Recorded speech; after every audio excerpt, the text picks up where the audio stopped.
Hey guys, how you doing? Uncle Steph here. So, should you actually want to retire? Should you be looking at retirement? It seems like a strange question, right? Because most people aspire to retire. And of course, coming from me, somebody who actually did retire quite young. So I hit early retirement. It's either 31, 32, maybe 30. It's been a long time, so I forget. So I'm going to give you the steps I took to retire quite young. You can get there within 4 years, really, coming from zero. But I'm also going to tell you why you shouldn't aspire to retire, why that is a bad route. It's not a good route, in fact. I think it's a bad route. It has to do with your overall worldview, if you will. So, number one, why shouldn't you retire? I'm going to tell you this right now because I don't want to forget. Retiring or aspiring to retire suggests to me that you don't like what you do for work. That's a bad way to go. It's cliche to hear the story about somebody who worked their entire life, they hit like 65 or 63 or whatever it is, and then they finally retire after 25 years working at a job they don't really like, and then within 2 years are dead. Happens, it's a cliche, it happens often enough. So for me, I've always felt since I was very young that the idea of wishing to retire, hoping to retire, to work your entire life, so eventually you retire to do something you like, is not a good way to go in life because you never know when you're going to go. So for me, I rather spend a little bit more time on the front end of my career, meaning the beginning, and figure out what exactly you like to do. Figure out what you like to do. How do you like to spend your days? Get very, very, very granular. Get very granular. Do you like to get up early? Do you like to go into work? Do you like to wear a suit and tie? You don't want to work a suit and tie. Do you want to work with other people? Or do you want to work alone? So on and so forth. You have to spend some time, do this exercise for yourself. My suggestion, anyway. Figure out how you like to work. What's your ideal work situation? I did that back in the 90s. So what I did is I just came up with a list. I came up with a list of things I like to do, how I like to spend my days, etc., and so forth. So I came up with this list, and it's going to be different for everybody. And then I looked at career opportunities, whether it be jobs or freelancing or starting a business, what I could find in terms of money making that allow me to achieve this goal. Now, keep in mind, you don't want to choose careers where you're going to be struggling your entire life because as you get older, if you're watching this, if you're younger, as you get older, energy diminishes. Now, you should always be working on your health and your nutrition and so forth, so the energy doesn't diminish so quickly. But for most people, it diminishes quite a bit. So you want to be in a position. You got to think about when you're in your 40s and 50s. Or 60s, 70s, you got to assume that you're going to have less energy, less pop, less spring in your step than you will have when you're 20s or 30s. So you have to be cognizant of that. So whatever you do, number one is you figure out what you like to do during the day and in the evening, and what you like to do, what's fun for you, what's inspiring. Why? Because then work is not work. It's fun. It's a career. It's hobby. It's like right now what I'm doing here, it's yet another hobby for me. I like doing video work. This is fun. If I did like hundreds and hundreds and hundreds of videos without making a dime. And not because I had any idea of making money with videos. I just did it because it was fun. Anyway, so you got to figure out what you like to do so that when you get up in the morning to do what you're going to do, it's fun. And number two, you got to make sure that what it is that you are doing, video game playing may be fun, but if you can't make money playing video games, well, some people can these days, but it's got to be something that is likely to make you cash. You got to be able to make cash, and you got to make a decent living, a living where, number one, you're making more money than you need. That's a very important part. You need to find yourself in a position, in a career, in a profession where you're making more money than you need to live. That's another crucial aspect to the strategy to getting to retirement. Now, as I said earlier, the concept of retirement is alien to me. It's something I don't agree with. I did it, and I was pretty much retired from, like, say, 31, 32, maybe 30, until about 40. And I was just so bored. I was just so bored doing the retirement thing. For many years, people would say, what's Steph do? And people would say, he goes to brunch. That's what he does. I know. And they go, what's his career? He says, I don't know. He says, he just goes to brunch all the time. That's a true story. And that was the truth. For many years, I just, because I had been a workaholic in my 20s, and I woke up out of that workaholic's days. And after I got burnt out, then I got into the tech space big time. And then I got this to a point where I had enough passive income coming in from multiple different streams that would cover not only all my expenses, but allow me to save quite a bit. I was able to save with a reasonable salary as much. Some years it would be 70, 80% of my income. Most of the time I would be saving like 50%, 40% per year. Now, the significance of that is when you talk to financial advisors, they tell you, you got to save 15% a year so you can retire quite young at 25. You can retire comfortably rather at 25. I said to myself, well, if 15%, if 10, 15% gets you there in 25 years, well, I save 30% of my income. Okay, that gets you there in half that time, 12.5 years, right? Well, I save 50% of my income. Okay, it gets me there in 8 years. You get the idea. So I, in fact, did much more than that. And I was able to, once I kind of figured out this program, I was able to get there in a short period of time, 4 years, in fact. What do I define as retirement? I define as retirement as not having to work more than an hour a week. And for many years, I do 1 hour a week, just the minimum, and the money would still keep coming in. And I keep saving. That was the key. I keep saving and investing. In my early years, I wasn't very good at investing because I was just so scared about the markets. I would just save. But anyway, if I had invested more earlier on, I'd be much better off today. Don't worry about me. I'm doing pretty good. But nonetheless, so learn from my mistakes. So yeah, number one, I don't believe in the concept of retirement because that suggests A, that you're doing a job you don't like. B, I would spend time figuring out what you want to do. Make sure that what you want to do is actually a money earner for you.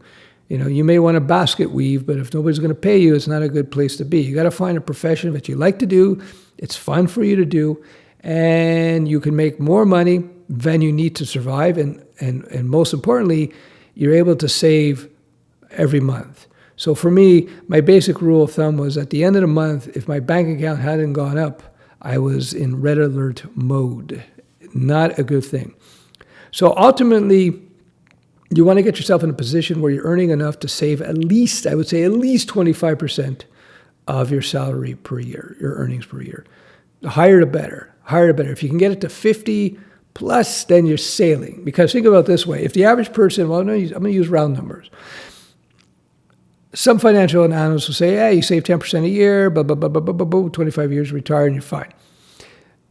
So if you're saving 30% a year, and the average person is, well, actually a lot of people don't save anything, unfortunately for them, but the average person who's doing the right thing is saving 10% a year and you're saving 30.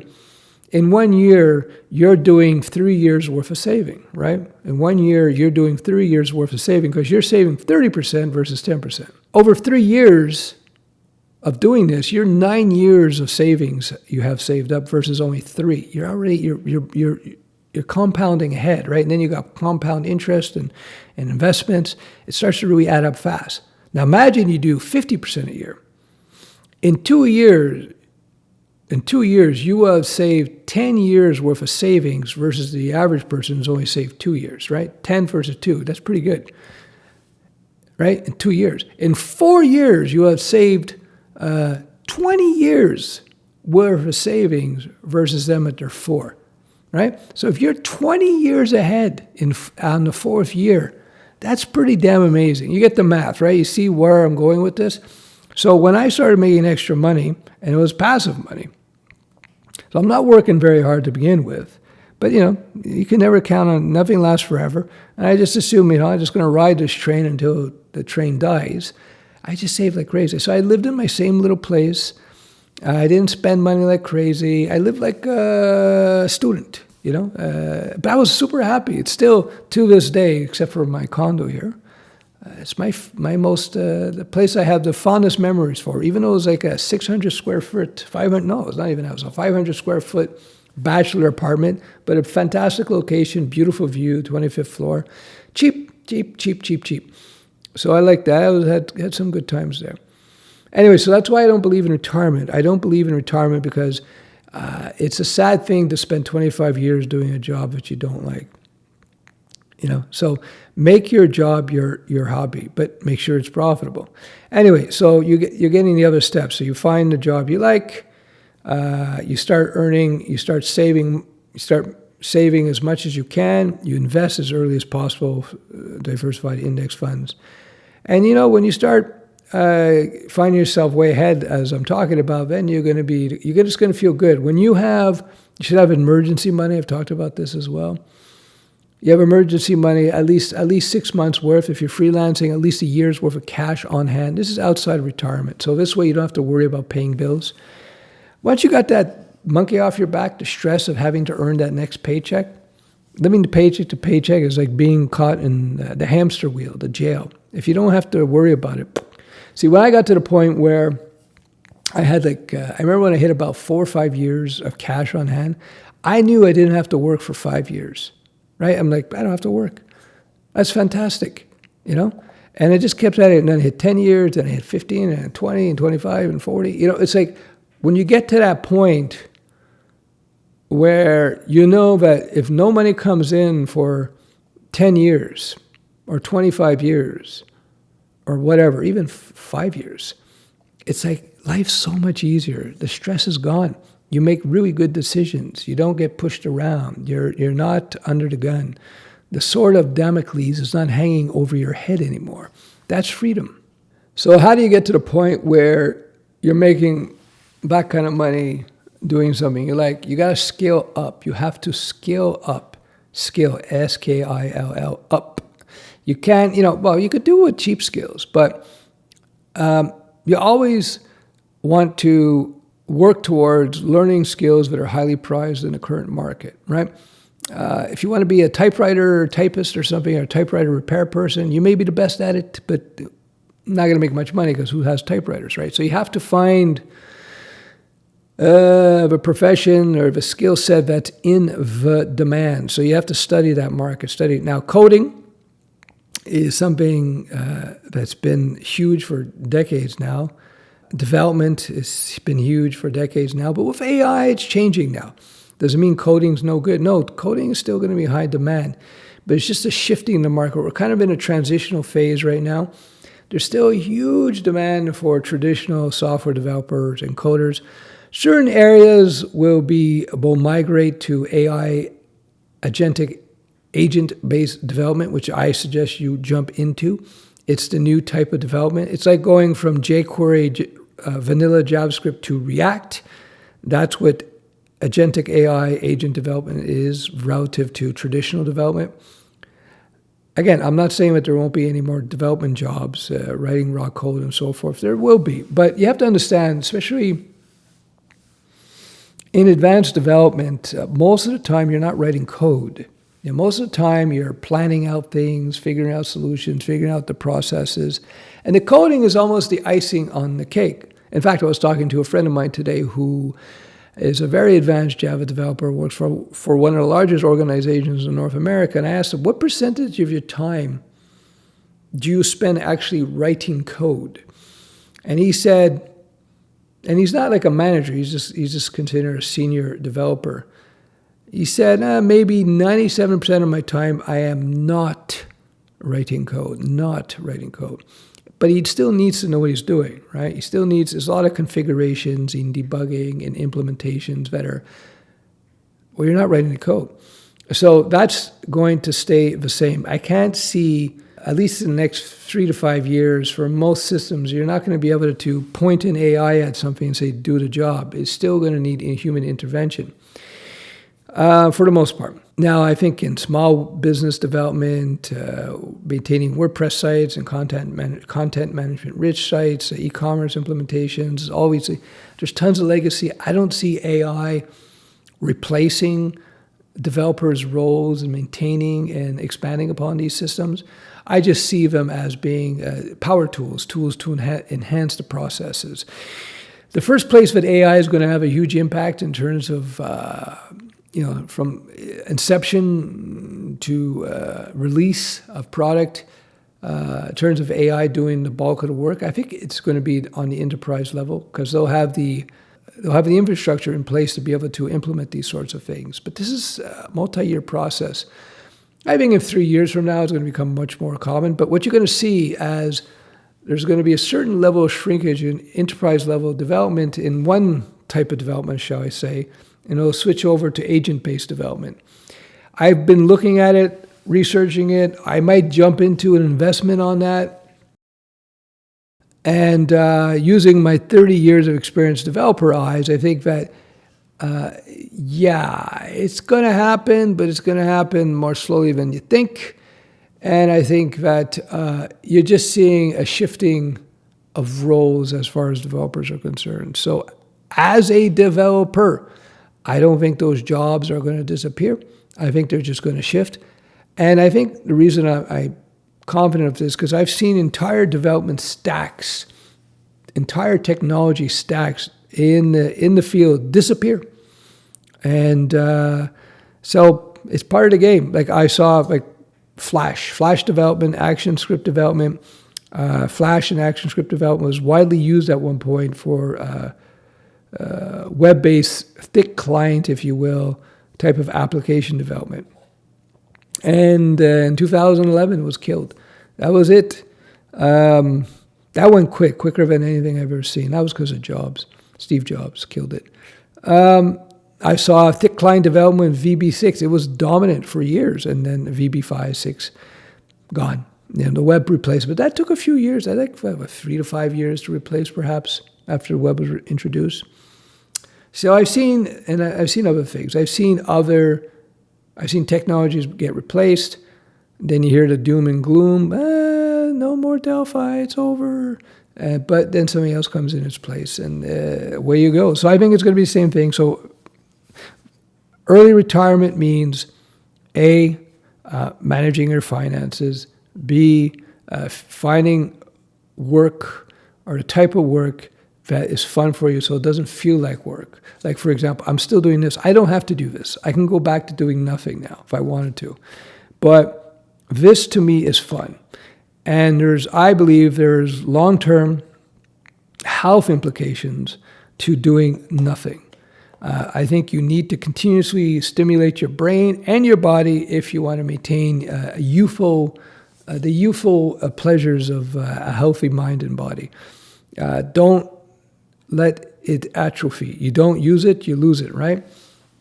Same thing with your mind. So find a profession that's fun for you and makes money for you. Take the time, don't just jump in, step back, look at it, examine. And also make sure it makes you money, start saving and investing. Those numbers I gave you earlier in the video, that will give you an indicator of how to go. And then, I'll just, on top of all that, I won't repeat myself, but on top of all that, consider your health. Health is wealth. Like, as you get older, you realize that you're better off with millions less, but a healthier body, a much healthier body. I'd rather be poor and healthy than rich and sick. That's just me. Now, it's better to be rich and healthy. Those are the best. That's the best combo. Oftentimes, though, in the pursuit of wealth, people will sacrifice their health. I don't agree with that now. I did that, and it was pretty bad. I let myself get portly, and I ate like crap, and I felt like crap. Getting back into shape was the best move I made. I left lots and lots of money on the table to have a more relaxed lifestyle. No regrets. Anyway, I hope this is useful. This is my small channel. I might have a channel where I talk exclusively about technologies, programming, and so on, development. This channel is more about the career end of things. So I hope it is useful. Let me know in the comments below if you appreciate this type of content. If you disagree with anything, let me know. If you agree, let me know in the comments below. Like it, share it, all that kind of stuff. I'm Uncle Steph.